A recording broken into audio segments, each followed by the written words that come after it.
Hi, I'm author Bailey Thomas, and if you're a reader, writer, reviewer, content creator, or part of the book community, you're in the right place. And if you're none of these, you're still in the right place, because this YouTube channel is for everyone.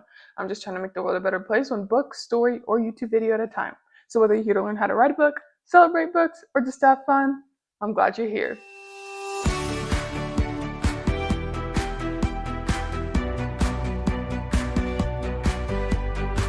Woohoo! Today we are talking about what makes a good cover, and I'm super excited for this video because making a cover is one of my favorite parts about being an author. And when I say making a cover, I mean coming up with the elements that I want and then sending it to my cover designer, because I am not artistic in that way at all. But it's super fun to have some ideas in my head, tell it to someone else, and then they give me options and make it come alive, and it's always way better than what I pictured in my head. So whether you're gonna actually make your cover, or make in my way, which is come up with it in my head and then send it to a cover artist, we're gonna have a lot of fun today because we're gonna talk about the elements of what make a good cover. So even if you're not actually designing it yourself, the better you can communicate what you want, the better your cover can be, because ultimately you have the final say. So if they make a cover and some of these elements are incorporated, you're already going to know what edits to make. So I'm so excited for this. And if you haven't experienced the joy of your idea turning into a cover because you're not an author yet, do not worry. I have 2 guides on my website. One is absolutely free. It's a nice little checklist. And the other one is a paid guide, just has more examples, more details. Both are the same 7 steps of how I self-publish, and cover is in there. So grab one, grab both. It's super exciting. And of course, if you're way past that, you want to learn how to market, which I feel like cover is marketing. You can grab my 100 sales in 100 days, the exact strategy I use to conquer that goal. Yes, I did beat that goal, and the guide will tell you when I did that, but it'll still go through the full 100 days because I beat it early. So grab a guide, grab all, grab one, whatever you want to do, sit back, relax, grab a snack, a comfy place to watch this video, because today we're talking about what makes a good cover. Okay, let's get into it. We are going to go through the elements of what makes a good cover, and I actually have my lovely first book that I ever written. Hopefully all the elements I go through today are on this cover. I do get a lot of compliments on this one, but this was the first one I ever made. So if some elements are not in this book, we're just going to say what we could improve of this cover. But the first element, tip, advice that we want to give about what makes a good cover is a clear genre. So hopefully you don't even have to guess what the genre is because you've already read it. But if you haven't read it, any guesses what the genre would be? Hopefully this book clearly conveys that it's a romance, specifically a summer romance, hence pool. Even the back has some summer elements. So hopefully this cover actually hits the point of having a clear genre. But it's just important because we don't want the reader to have to guess or be shocked or misled by the cover, even though some people might say this cover is misleading because it does look ooh pink, happy summer romance, but there's some hints on this cover that will show you it is not all peaches and roses. But just in general, I like when my covers match what the genre is. I think it helps the reader know what they're about to dive into. So the first element tip I think about when designing a cover is making sure that it actually portrays what genre that I am writing about.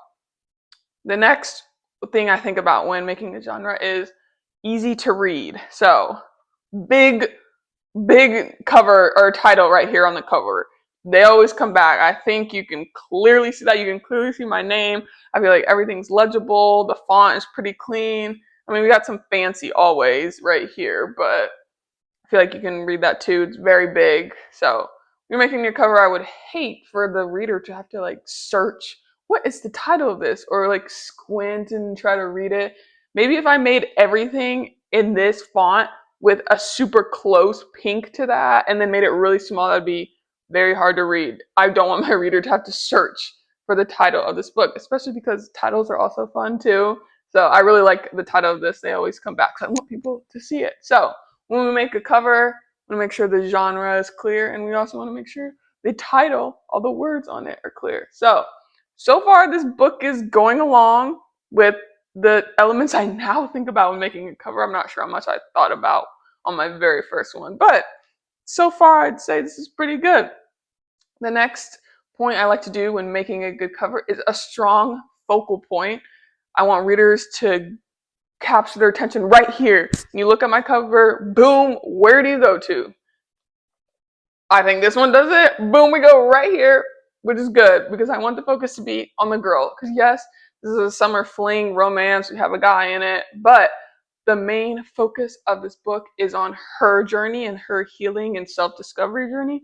And she's also the focal point of the cover, which I love. So, focus of the story, focus on the cover, and I guess if your attention does go here, lame. Just kidding. He's a character in this book. You don't want your attention to go to him. He will try and pull your attention, but hopefully we're focusing on the strong focal point. But we do have some cute background elements to show that it is summer romance because gotta portray my genre. So far so good. I think this cover is going pretty well. The next element I think about when making a good cover that I hope captures the attention and hopefully get a lot of comments that people like my covers is the emotional vibe. What mood, what tone, what do you feel when you look at my book? So I guess I'll bring my book back up. What emotions do you feel when looking at this book? I think some of it might come from the color, like, ooh, pink, summer, makes me feel summery vibes. Maybe you've also had a summer fling, so it takes you back there, whether that was positive or negative emotion. Maybe you can already tell that something's a little off by body language, a crossed arms that kind of shows closed off. Maybe you're a little curious because she's kind of like maybe looking in his direction, or even just she's in the forefront, he's in the background. What's going on there? Maybe you're curious about what's going on. Just curious what vibes, what emotions you get from this cover. But I do like to design a cover that make you feel something or think about something or take you back to a moment in time when you see my cover. So hopefully you had a positive summer fling story and you look at this book, you're like, oh, I want to relive my summer fling. But maybe you had a bad experience with a summer fling, and if that is you, I do recommend this book. All right, next element, thought, point I think about when making a cover that I hope attracts the right readers is market smart. So, does it follow the trends? Does it look current?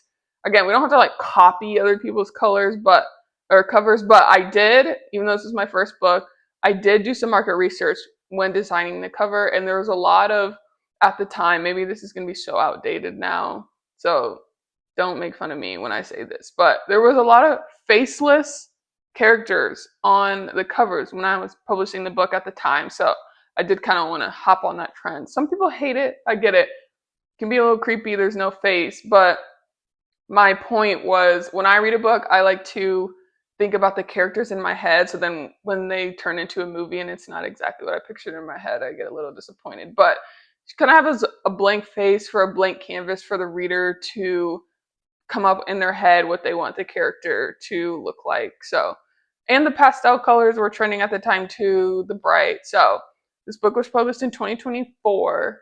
So maybe the faceless pastel brightness is out of trends now, but I did do some market research when I was making the cover of this book, and that was kind of what I kept seeing on the top charts. So again, don't make fun if it's outdated now. And I still get a lot of compliments of this cover, so don't make fun of me if you hate faceless characters. I get it, not all my covers are going to be faceless, but I just try to do what the market was doing. Again, you don't have to copy, you don't even have to do the trends. It was just my first book, and I was like, I have no idea what I want my cover to be. Let's see what is selling right now. And that is what I went with. But I feel like as my author journey evolved, I started doing some covers that I personally liked versus what the market likes, which totally goes against my last point, which is keep the reader in mind. I did not have readers at the time. Again, this is my first book, so I really did look at market research and other covers to see what was trending because I knew they were the readers that I wanted to attract, but I didn't know my personal readers what they wanted. So if now that I have some readers and some YouTube watchers, this is a perfect time to ask you guys. You can put it in the comments. What do you guys like from covers? What do you want to see from me? Again, I usually design with a general romance reader in mind as I start building my audience, or just what I like, or what my cover artist, what her strengths are. But tell me what you guys want to see in a cover, and I will definitely try and incorporate it because, again, we're designing with our reader in mind, and I feel like I have not. That was probably the only point of this book that I did not do, was design with my reader in mind. But I did do market research, so I feel like that counts. So let's just recap really fast. 1, clear genre, summer romance. Easy to read. The title is very big. My name's big. Good font. Strong focal point. Book is about this girl and her journey. She's also a strong focal point of the cover. Emotional vibe. What's the tone, mood you get from this book? Hopefully you understand that it's a summer romance, but maybe some tension right here, especially because his arms are crossed. And if you really look closely, there's a snake tattoo on his arm, which also gives a little hint of what the story is about. So, what emotions do you get from this book? Market smart. Again, I did do a lot of market research, especially on my first book, what was selling at the time. And there's a lot of colors, faceless characters. So, I nailed it at the time, guys. Remember, it was 2024. So, bear with me if this is out of style now. And of course, the last point, keep your reader in mind. I love my readers and I want to do what's best for them because they are purchasing my books. I cannot just make covers that only I like, even though maybe I've done that in the past, because I want to appeal to my readers. So hopefully that gives you guys some points about what makes a good cover. But I'm not just going to teach at you this whole time. I'm gonna set this book down because we have a little fun thing we're gonna do. Look at I don't know if you guys have seen this jar. Oh, it's kind of out of frame. A little bowl of some exciting stuff in here. We are going to design our own cover right here, right now, based on what I pull out of this bowl. So the dark pink ones are like the trope the cover is going to be about. The yellow pieces in here are the main color of the cover. And then the orange, the pinkish orange notes in here are just a totally random element that I wrote. So we're going to make a cover based on what I pull. So dark pink is trope. What do you guys see? Oh, I know you guys are looking at this one right here. Let's grab this one. Okay. Our trope is, come on, something good. Billionaire romance. Okay. We can work with that. Next is the main color of the cover. What do we guys like? Okay. The main color is going to be blue. So we have a blue billionaire romance cover. And then the wild card, the peach ones in here are a random element I just wrote down. So, please be something good. I know I wrote some really crazy stuff. I'm gonna show it to the camera first. A dog. A billionaire romance, blue dog. All right, guys, let's get started on our billionaire romance blue cover with the dog. Okay, let's design this billionaire romance, blue cover, random element, a dog. All right, let's see what. This is gonna be so bad. I already know. You're gonna see why I don't design my own covers because I'm horrible. I was debating between yacht or mansion to think billionaire, but we'll just go with the mansion. We'll see what happens from there. Let's align it a little bit. Wow, that was my house. The background would be amazing. There'd probably be like a pool behind me and I don't know, some boats. All right, let's get the second element, which is we need blue. I guess we'll do this blue. I feel like it's the most natural of the sky because I'm kind of going for the sky to be the blue element that we can add. Maybe a little cop out, maybe not, but probably should have gone with the yacht. It would have been way easier to do blue. But again, this is why I don't design my own covers because I'm horrible. Okay.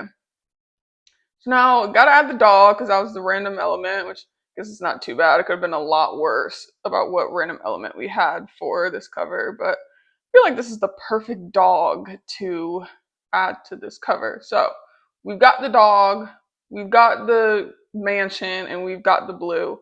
But remember, for the tips of the cover, we need a good focal point. We need our genre to be clear, and I feel like that is not incorporated yet. So let's make sure we get a focal point in here that also shows the genre, not the best pick in billionaire, but just with the time being of what I could find. Here we go. We have a billionaire with his mansion in the background, with his little dog. Elements there. Yeah, I feel like your eyes go. We got a focal point. The genre is clear. It's billionaire romance, kind of. Yep, this is why I don't do covers. So let's just get the last one of the last ones in there was a clear cover. I know we're gonna keep the reader we gotta keep the reader in mind and do some market research, but just to make a cover in under 5 minutes, we're just gonna hurry that part up and get the element of making a clear title, which that was a little too big of a title. We want to make it clear. Again, we have to have a good focal point, and the focal point cannot just be the title that takes up 90% of the book cover. So we're just gonna come up with a random title. This is gonna be really basic title, but again, in the interest of time, where I'm trying to make a cover in under 5 minutes just to have some fun with the YouTube video that we just randomly drew out of a bowl, I think we will just work with a basic title. But I feel like the title gives at least like a good point of the title. It does give away the genre a bit. Maybe if I actually had some more time to dive into this, I would make like another person on there. I feel like the romance part isn't coming through. The billionaire is coming through, but I think I got a little too excited about billionaire romance because I never wrote one before. So I kind of just saw the word billionaire and just ran with it. But I had my name. I don't know why it keeps popping up this yellow stuff. I'm trying to adjust the position. Okay, there we go. I'm trying to adjust position, but that kept popping up, but we fixed it now. All right. Billionaire Club. I'm actually like ashamed to put my name on this because, oh my gosh. But cute cover, right? Not horrible. Billionaire Club. Check it out. It will not be on my TikTok shop, website, Amazon ever because that was really cute-ish. Just let me know what you thought in the comments of the title or of the cover, the title, all of it. But again, that was just a little fun exercise that we can do just to show the importance of the elements of what makes a good cover and maybe of what makes a horrible cover. But it wasn't all that bad. Come on, you can hype me up in the comments as it wasn't the worst cover you've ever seen in under 5 minutes. But again, I do put a lot of thought into my covers. And if you do like the covers, if they always come back sold you already on the cover, feel free to grab it. It's on my website. I am a self-published author and every order truly means the world. So if you do order that book and the cover sold you alone, thank you. And to everyone who has ordered, will order, thinking about ordering, thank you so much. You are the reason why I get to smile all the time when I get a book order, that notification pops on my phone. Thank you so much. And if you're an author, you can go ahead and send me your book to my P.O. box. The first thing I'm going to see is the cover, so hopefully it's a lot better than what we just designed. But yeah, go ahead, go to that P.O. box, send me your book. And because in future videos, we'd love to showcase some other authors out there, because the book community has done so much for me and I'd love to give back. And for you readers out there, this channel is for you too. Send me your favorite book because if you like it, it must be awesome. So thank you guys for joining me on, I'd say, a pretty fun video. Happy reading, and I'll see you next time.